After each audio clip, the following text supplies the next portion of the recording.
Hi everyone, my name is Sam. I run Sam Watch the Social, and today I am joined by Bal Atwal.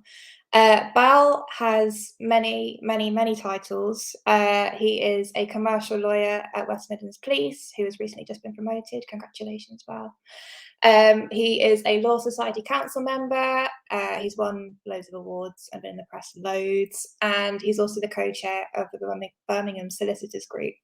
And I've also met Bal through our work as board members on the TAG Network Midlands board. So that's kind of how we know each other, isn't it, Bal?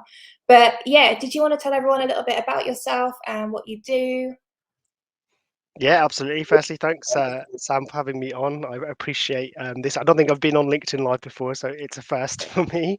Um, yeah, I think you've captured almost everything there quite well. So I'm an in-house solicitor for West Midlands Police, and for any kind of non-lawyers out there, in-house just means I act for one organisation as opposed to a lawyer that's in a law firm acting for many clients. So I'm in-house for West Midlands Police. I specialise in commercial law. And for anyone that might be thinking, what does a commercial lawyer do for the police? And yeah, not criminal law. So West Midlands Police is the second largest police force in the country. We cover quite a large geographical area, and what comes with that is a lot of employees, a lot of property, a lot of contracts. So in a nutshell, anything contractual. And that can range from things like collaboration agreements with other police forces, research agreements with universities, media agreements with some of the stuff you might see on TV involving the police, to football agreements because West Midlands has about 6, 7 top tier football clubs that need contracts behind them when the police are in attendance there. So that's my day job. And then all the other exciting stuff. So I co-chair the Birmingham Solicitors group, which is a professional networking group and community for junior lawyers in the Birmingham and West Midlands region. Alongside you, Sam, I sit on the TAG Young Professional Board, which is a fantastic multi-sector networking organisation for young professionals, entrepreneurs, and leaders. And I also sit on the Law Society as a council member, so the National Law Society, where I was elected nationally to represent qualified solicitors 0 to 6 years PQE. So I represent about 30,000 people nationally in terms of that. And I think that's everything. That's a lot of stuff going on. You're a very busy man. So I guess if we start talking about the fact that you do so much outside of your day job, is that one of your main strategies when it comes to sort of getting yourself out there and growing your personal brand? Yeah, I think it's basically come from a natural want to kind of do things outside of the kind of day job or the your daily grind, whether that was in like school or university. I was always kind of part of other stuff, whether it was societies, sports clubs, school council, you name it. I just thought that, and I think this kind of linked into come to my career to become a lawyer. I knew that if I wanted to kind of make a change in my community or profession, then I have to do more than the daily stuff.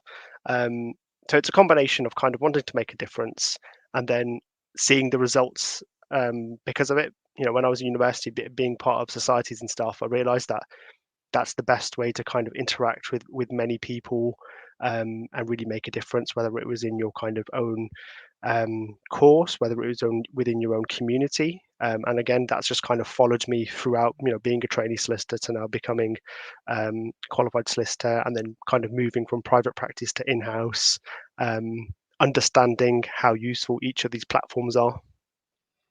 Yeah, there's a lot to unpack there for sure. So I think the fact that you've said the way that you want to just help, I guess, help your community is to get involved in lots of different projects and to get involved in lots of different things. So, I mean, with a legal career, generally it's quite a closed off industry, isn't it? It's people kind of keep it all very hush hush. You're not allowed to talk about a lot of the things that you do.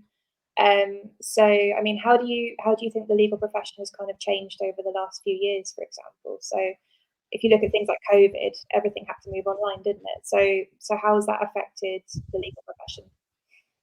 Absolutely. So kind of pre-COVID, I think it was a very kind of traditional suits and braces kind of profession where people wouldn't really talk about their profession so much on social media, and they would just keep it within their firms, to keep it to emails and websites. But I think because of COVID and because of kind of modern technology now, it's kind of exploded in terms of kind of transparency of the profession, people finding their own voices now and realizing that their voices are often more powerful externally than they are internally in their organization, which is um, a contradiction. But you can see the results. I think the legal industry specifically has seen tons of kind of exciting legal influencers, whether that's through Instagram, YouTube, LinkedIn, TikTok, you name it.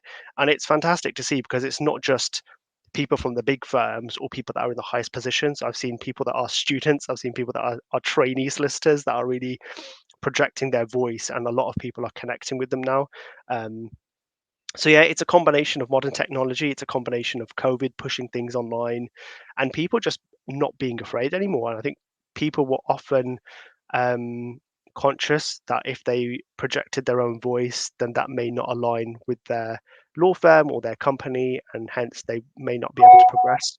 But I think the opposite has happened now, where companies, organizations, and especially law firms realize, well, our employees do have a voice, and let's give them a platform and elevate those voices. Yeah, absolutely. I think as well, there's been a real shift in the way that we deal with our own personal problems or legal problems and things like that. Where if we do have a problem now, the first place we do go is to Google things and then sort of look on social media and try and find answers ourselves. So if you can find someone on a social media platform that can answer your questions and help you and guide you in the right direction, then it can only be a good thing, right?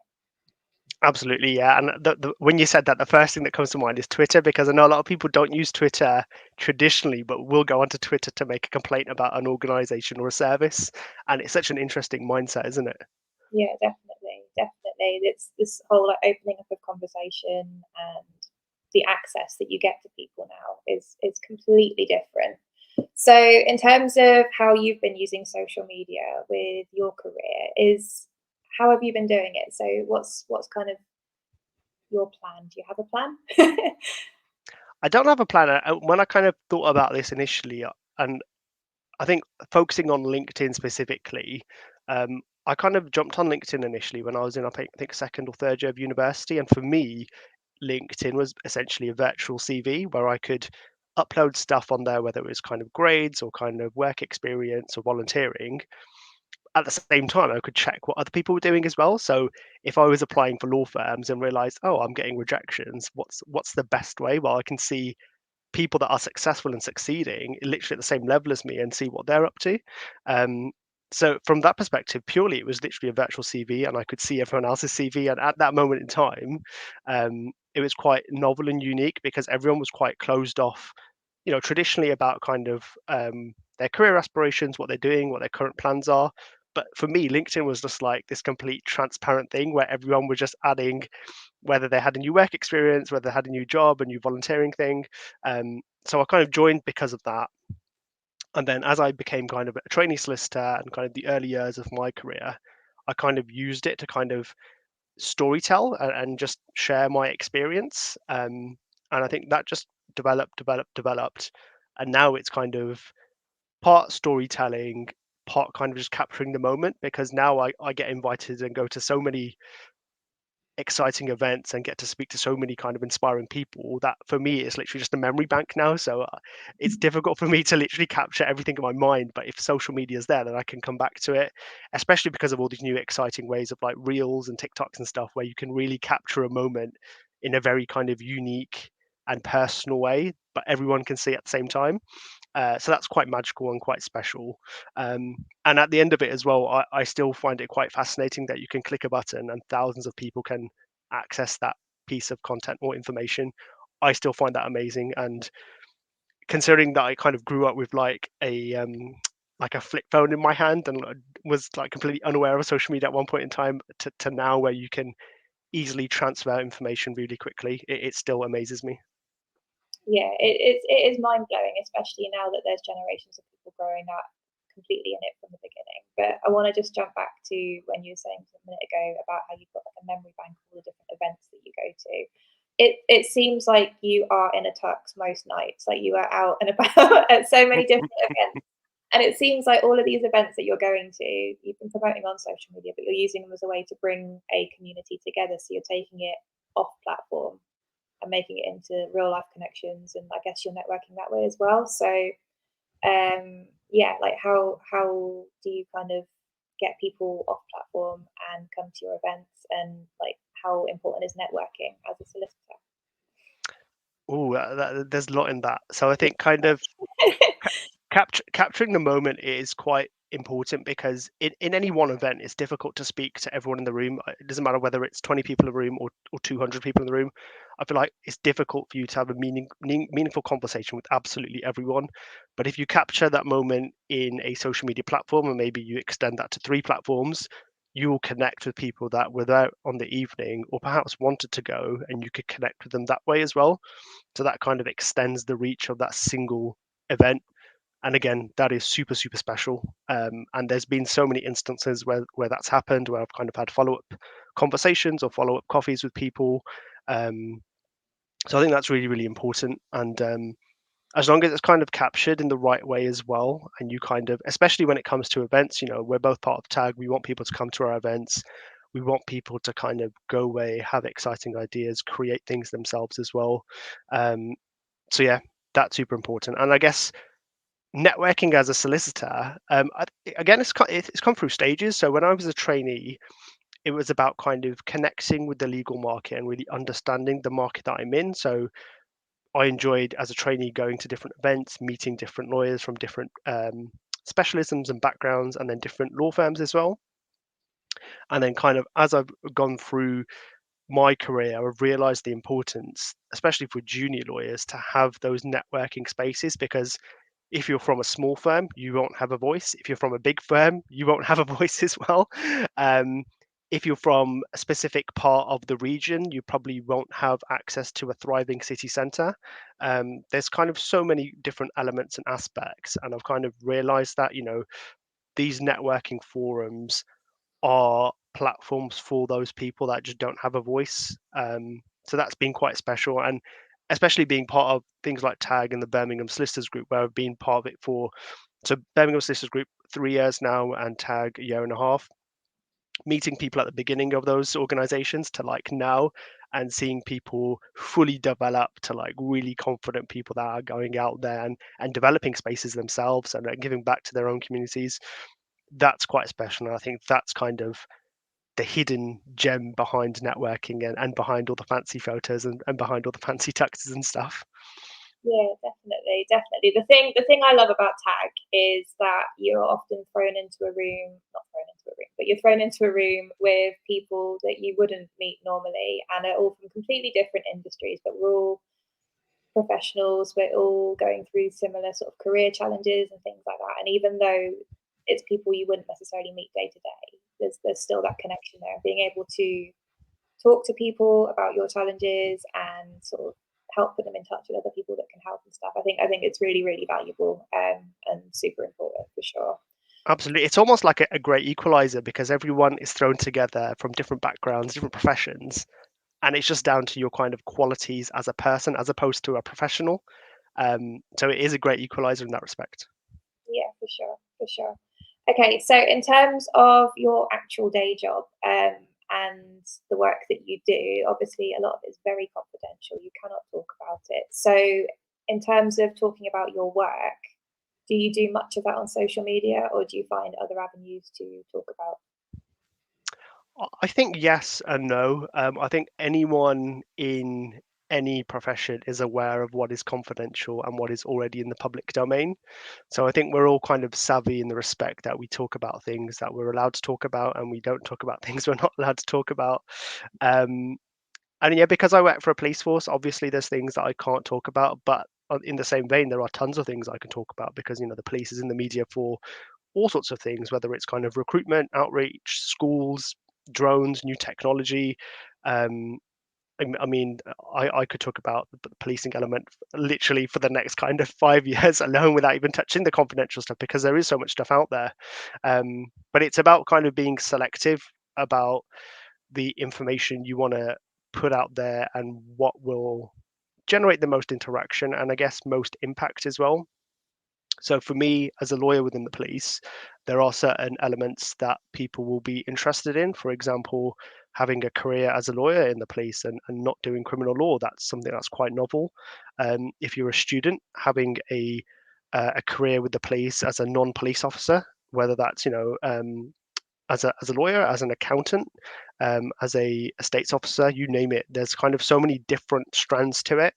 Um, and because it's such a big police force, whenever kind of exciting events happen, like the Commonwealth Games or City of Culture in Coventry, things like that, there's always kind of content you can talk about. And because it's a public service, I actually think now I should probably shout about it more, because when I was in private practice, there wasn't much kind of public benefit in the wider sense. But now, as someone that is in the public sector, I feel like I should probably talk about it more, because it's a service that not only people are paying for, but people are receiving as a service as well.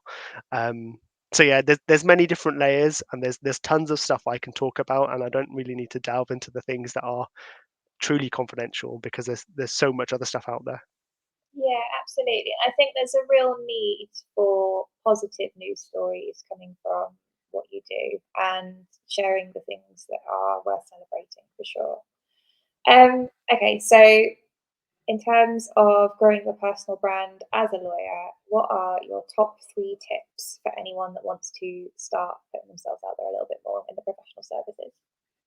Good question. I'd say firstly, be authentic.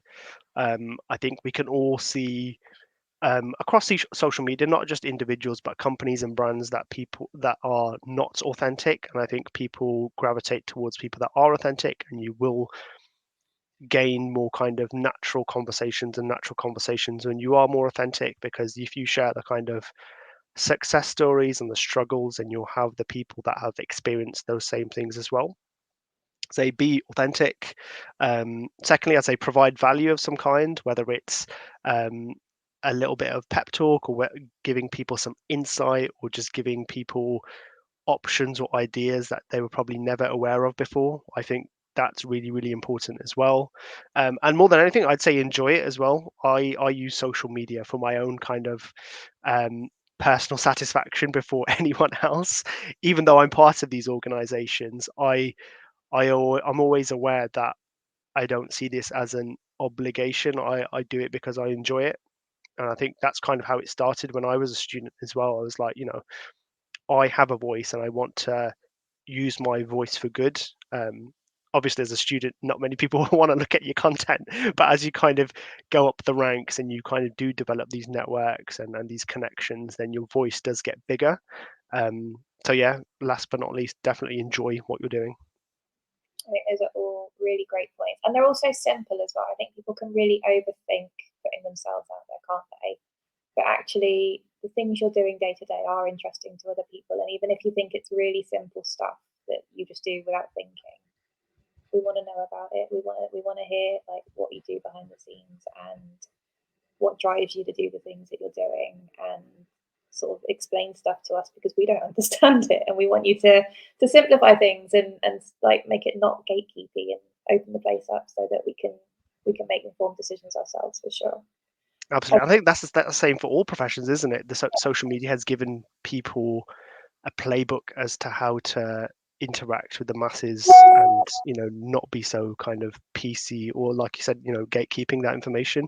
And yeah, I think we all do it whenever we kind of come across an issue or problem at home. We kind of jump to YouTube, how to do this, how to do that, and that's exactly the same for professional services. And LinkedIn is one of the main platforms we use for that. Okay, all right. I've got one last question for you then. In terms of boundaries, when you are using social media, do you have any set rules on how you use it, the amount of time you spend on it, things that you absolutely won't get involved in? Yeah, what kind of boundaries do you have? I think there are some kind of natural rules as a lawyer and as someone that works for the police force, that kind of go from my work naturally to social media. Um, all of the kind of the basic stuff, like being respectful, being polite, and then as a solicitor, I have professional obligations on me as an individual. So they're at the back of my mind whenever I'm using social media, whether it's for professional use or personal use as well. So um, they're in the back of my mind always, and I think that they set quite a high threshold or criteria anyway. But let's say, for example, if I wasn't a lawyer and I was just using it professionally compared to personally, then I think there's just general ones where you would probably want to use your platform for positivity and perhaps not want to get involved in, I don't know, controversial or majorly contentious issues. Some of the obvious ones are out there. It's like, I don't know, pulling one out thin air, but like talking about a conspiracy theory, that will obviously split opinion, and there's obviously no hard fact against fiction and things like that. So all of my kind of rules for social media stem from my professional life, and that stems from my obligations as a solicitor. So yeah. Yeah, I think just be a good human is enough, really, isn't it? Yeah. Just be nice to people and don't get involved in anything you wouldn't get involved in real life. And yeah, just be a good human. Okay, cool. All right. Well, thank you, Bal, for sharing all about this. So much to take away there. I've definitely learned a lot. So thank you so much for joining me today. Thank you, Sam. Great. All right. Thank you. See you later. Take care.